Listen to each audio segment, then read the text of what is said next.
So welcome back everyone. I'm sure you have processed all the information, all the download that you got from Simran on our first episode. And she covered extensively all about early college, why she opted for early college. Also, there is a bit of a difference on high school and early college. If you have a career aspiration to take up on health and sciences, and me and Simran were also discussing around that, and she shared a very good perspective, and it's a very pivotal if you want to go for a pre-med track. So throw some light on that, Simran, because you said that I always wanted to go to pre-med, and that's the reason I always opted for early college, and how different it is from the normal and conventional high school. So yeah, let us know on that. Let us all viewer be enlightened on that aspect as well. Okay, so as I said before, early colleges usually focus on different disciplines, and depending on which one you want to do, you will likely get more opportunities and resources regarding that discipline in your respective early college, and there will be less competition because of the smaller class size, and your counselors and advisors may have more connections to people within that field. So in my specific one, we had a career coordinator who she sent out all these opportunities such as EMS and health science symposiums and everything to all the students. And we also had a partnership with Wake Med Hospitals. So a lot of us volunteered there. A lot of us worked with the Red Cross. A lot of us were in EMS and CNA or medical assisting. And so we really got more exposure to the medical field, and we got to dive into it more than, let's say, someone would at a normal high school, simply because our school focused specifically on that. Now, on the other side, if you're someone at my early college who didn't want to go into health sciences, like I know quite a few kids who were going into engineering or some just into research, and so we had some things for those students, but it was not as much focused on engineering or math or physics. Mm-hmm. So keeping that in mind. Wonderful, yeah. That's a very good takeaway, Simran. So if in case you have already made up your mind, which we normally do, also it's normal if you haven't, of course you can do, after your 4 years as well. It's not too late. Yeah. But in case you have already decided, just like Simran had decided, going for early college is a very good option, because you are not only having a very focused attention, having a close-knit environment. You get to have a dress rehearsal of the next 4 years that's coming. I mean, the college year, you get a dress rehearsal in your high school year. Also, you have, the certifications, which normally, students take college freshmen and on their freshman year, right? Yeah. The certifications that you mentioned, the CNA and EMT. So you getting a lot of edge over if you're taking and, opting for early college. And also, like, if you are someone who still wants to explore what you want to do, early college helps in that you've saved your 2 years of gen eds, and then when you're in college, you still want to graduate in 4 years. You can use those first year or two to explore more classes and see what you actually want to do, and then dedicate the last 2 years towards your actual major.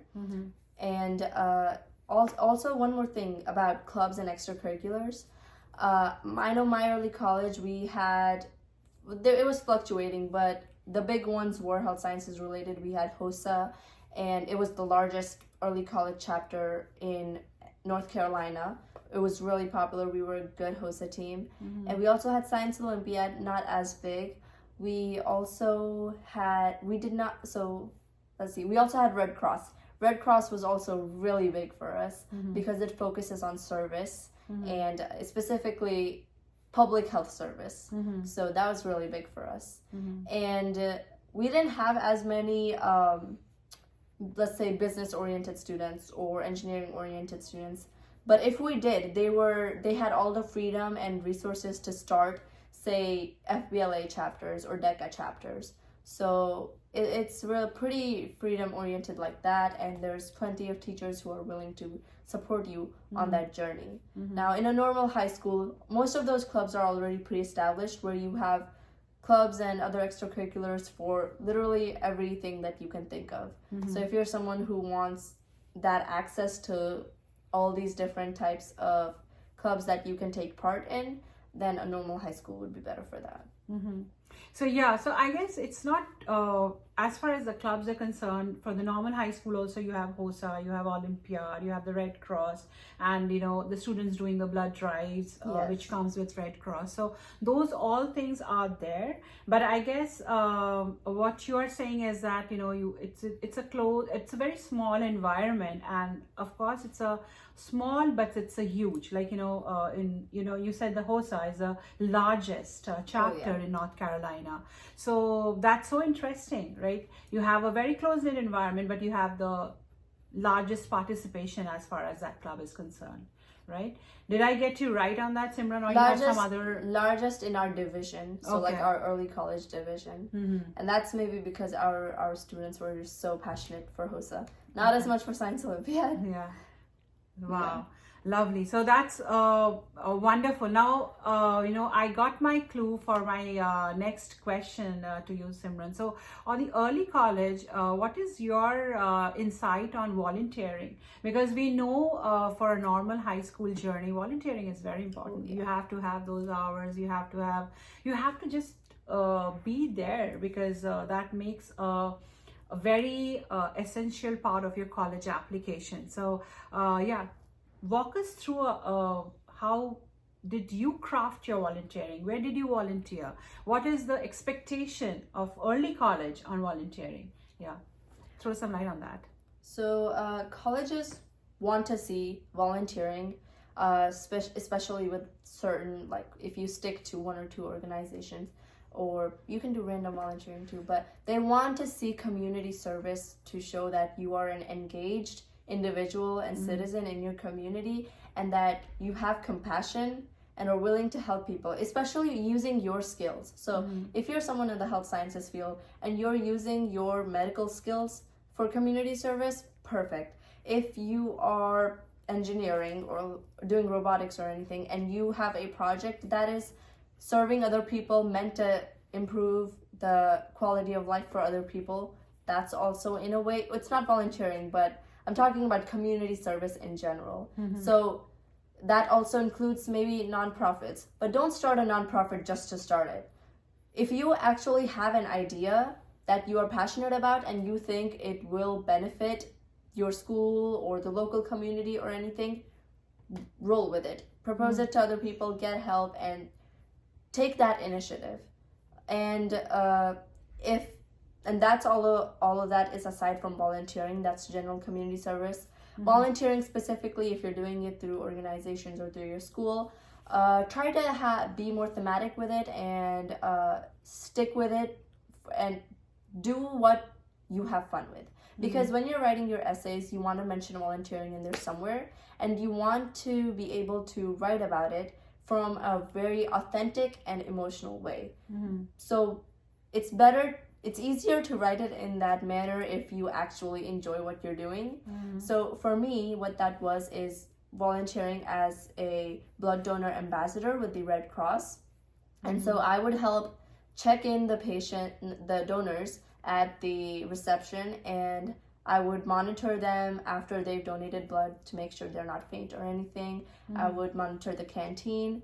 And so I know it's not even directly health related, but I found it satisfying because I was helping the nurses who were working there. I was helping them take care of all the management stuff so that they could focus on the actual blood donations.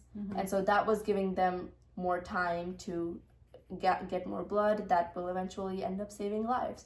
So I felt like it was a good contribution on my part, and I was actually passionate about it. So I did write about that a lot in many places. Wow, excellent. Yeah, I mean, I think with my experience of conversation with high schoolers and college freshmen, I have also learned the same thing, Simran, that you mentioned, that don't do anything because you have to do it. Do it if you are fully committed towards it, and do your best, because it's not that how many you can show how many brownies or how many cakes you have kind of won in your high school year. It's the It's the process that you have baked it to the reality. You have, you have put together things. So on that, it's on a lighter note, like, don't take things just because you have to kind of show it on your college appliquation, but do it because moment you just do it for the sake of it's just it's kind of, I would say, a artificiality contribution, that okay, I have to do it because let me do it, and I'll have a good package out there. It's not going to speak volume about you. You have to do it because and the reviewers do understand if you were 30. And you said that you had a leadership position on the Red Cross, and though it is not very related to health and science, but then that crafted you as a person, because you are taking care of the entire end-to-end process, from person checking in to making sure that she walks out safe and sound, and she doesn't have any issues. So that was a brilliant insight, Simran. So, but thank you so much for that. So moving on to our next question that we have for you is, you did speak on the volunteering, and of course you did mention thinly on the clubs. So let's move on to the extracurriculars now. It was very rigorous for you, the early college, but still, how did you and what all extracurriculars did you have in your high school? So being I knew that I wanted to do pre-med, I did HOSA, which is Healthcare Occupational Students of America, and it's basically like Science Olympiad, except the events are all medical focused. And I also did Science Olympiad. I started in middle school, and I had been doing it until I competed until 11th grade, and then I also volunteered in the regional and state tournaments in senior year. But during my last 3 years of high school, I was more focused on HOSA. I competed all 3 years, and I had a leadership position. I had leadership position starting my sophomore and junior year, and in my senior year, I was secretary. I was more so focused on competing and contributing my work to the chapter rather than going to the top as president. And like that just goes to show leadership is not just determined by what position you are, it's determined by what you've actually done. Mm-hmm. So when I was writing my essays and I was detailing my work in my extracurriculars, it is important that I had the evidence to back it up, that, oh, I did this initiative within the chapter, or this is the work I contributed. And it don't matter what position you were when you're writing that. It matters whether you actually have the story to back it up, that you did the work, you put in the effort, and that you had the passion for what you were doing. Wow, wonderful. So I think everybody is kind of writing notes, because Simran is giving so much of wonderful insights and how you have to prepare yourself for the next 4 years. And so now let's deep dive into the most the intent of this channel, that is a college application, and we are all revolving and evolving with all the informations around that. So firstly, let's know your emotional side of it when you thought that that's coming up. And so when did you start preparing yourself mentally, and what was going on in your mind? So let us know about that. Okay, so I did not think about it a lot until the end of junior year, beginning of senior year. Before that, I was more focused on the SAT and ACT. I submitted my ACT scores. I was more focused on just building my profile rather than thinking about the essays yet, which that just works for me. for a majority of people, it works that they start early on the essays, like during the summer. It was just me personally, I was doing it different. So during the end of my junior year, I was, building my profile, putting in my last like work so effort. I was building my brag sheet, which is important to have one. Track down all of the activities you're doing, all of the experiences you've had, and what you learned from those experiences. Write it all down like a diary and have like a log of all your leadership positions or activities, everything you've done, so that you don't forget it. So I was busy building that, and then during the summer I wasn't able to work on college applications as much because I was in India. But usually people start working on that during the summer. Have your colleges written down which ones you want to apply to, which is kind of a hard decision because you don't want to be applying to too many. That takes a lot of time.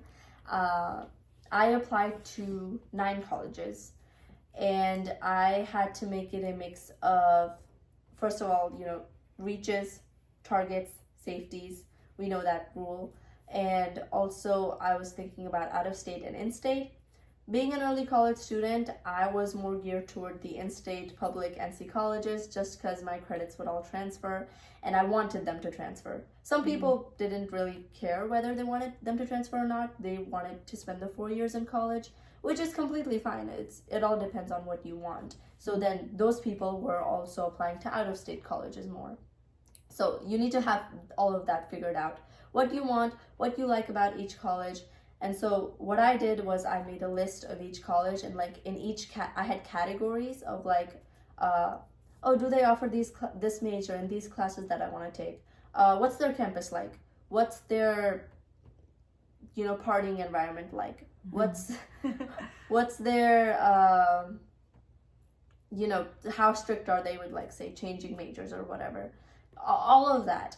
List as many categories as you can, list down, and then start looking down and think about what's your priority and what's not, like say distance from home or cost. Cost is a big one. Thinking about what scholarships they offer, all of that, and start comparing all of those things. Narrow down to how, like, I would say a range of like 6 to 12, 13 colleges that you want to apply to. And so do that like during the first half of the summer. And then second half of the summer, or well, at the same time, you can start also writing out your college essays, because the Common App prompts are the same for all the colleges, of course, except for private. Sometimes they might have their own thing, but those prompts are the same. So you can start writing that out. So what my process was, I looked at the prompts, I started brainstorming. Well, even before looking at the prompts, actually, you can go to your brag sheet, look at your major experiences that have really affected you in your life, and you will know which ones are the major ones that really affected you because they'll be at the top of your mind. And just start yapping about it on like Google Docs or whatever. Just write down whatever comes to your mind, because when you're writing these essays, you want it to be your own voice, whatever you are actually thinking in your head. And the part with that is you just have to try to think about it deeply and think about it on a much deeper level than you usually would just explaining it to someone randomly. You have to think about it, how it affected you, what it may have changed for you, what you learned from it, how you felt when you were engaged in that thing, why you did it in the first place too, and how does it connect to your long-term goals as well, and why it would make you, in what way has it shaped you to be a good student for that university's campus. And so after you've done all that brainstorming, you go to the prompts and you see which experiences might fit well with each of the prompts, or you look at the prompt and a new experience pops into your head, and so you want to write about that. And so eventually you'll get to that stage of actually writing out a story, or like, it depends on how you structure the essay.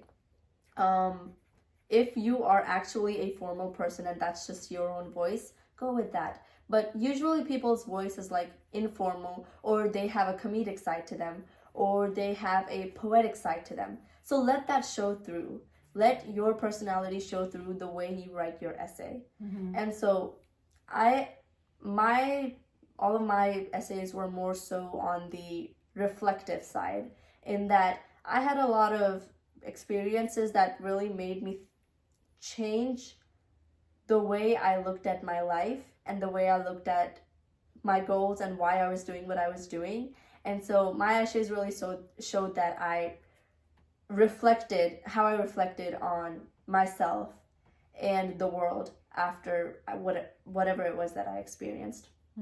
So eventually you get to the stage of writing it out in a structure that how you want to write it, and then when you start your senior year, that's when you really start to get it proofreaded by your counselors or your peers or anything like that, or if you have a admissions like agent or what, sometimes people get hire agents, or what do they call them? Outside counselors. And I think the best advice sometimes can come from your peers, because they can say like whether this definitely sounds like you, or they read whatever the experience was, and that's definitely this person, like it can't be anyone else, because it has to be specific enough that it can only happen to you. You can't have something general like you just volunteered at some place, or listing up your statistics, or failing at an exam, or whatever. Like, you have to make it very personal as to how it personally played into your life, and it was just a unique experience that could only happen to you. And the people close to you would know that. After reading it, they know that this was you. Wow, that was a lot of information, a heavy duty information, I would say. And we have planner in the house, like you have so finely, and so you've detailed out when you should start writing your brag sheet, how it should be. And I also remember when we were talking offline with Simran, she said that reflection is your way to selection. So if you are able to kind of elaborate everything, and as she mentioned, it should be very personal. So if you are doing it way ahead of your time, about yourself, on the colleges that you want to go, and that was so much a very valuable insight, Simran, that take every aspect of the colleges that you want to apply, even how much and how brilliant are they with the diversity, with the courses, and of course the party, because that's also very essential and integral of the college life. So she did everything. She planned out, she charted out everything in her summer. Also, segregating a few of the summertime on her self, focusing on that. Also researching a lot, a deep research on the college aspect where she wants to go. And 9 to 12 college is because you don't want to also get into a college application and writing on essays, you develop a fatigue. So I think 9 to 12 is a decent number definitely. of colleges that you want to have a lineup. You don't want to go to 20 colleges, and even few colleges are free that you can apply, but still you don't want to have them too many. You don't want to have a crowd of colleges, because that can also kind of develop some kind of fatigue in you, and you might give up on the prompts. And every prompt cannot be a copy paste. It has to be, which, elaborating on that, you can reuse a lot of your essays, because a lot of what colleges will ask will be the same. And so I think I reused like at least 6-7 times, but you do have to change it up a little bit. Speaking of which, go to the college's website, learn everything you can about them, and like what their motto is, what their theme is. Like, some universities focus on service a lot. I know ECU, where I'm going right now, focuses a lot on community service. Some are more focused on scholarships. Some are more focused on there's many things that some are focused on innovation. And so it really depends on what they are looking for in their students. And so their focus and drive are different for different colleges, and you Yeah. also have to do research on that, and then kind of bring out on your college application, because that way they would understand, of course, your they'll understand you. They'll also understand that you did some work, some homework Oh yeah. before applying there, because that takes you really, really far away when they know that the person who is applying is just not presenting herself or himself, but also have done some work on the college as well. So the homework is done. So yeah, that is very, very valuable, Simran. And we are having so much of details from Simran, and next we will kind of deep dive into how she applied and how she got a full ride, and she's going to explain all of that, and that's going to be very, very valuable. So stay tuned. It's going to be coming on our next episode, and go for a quick break and come back.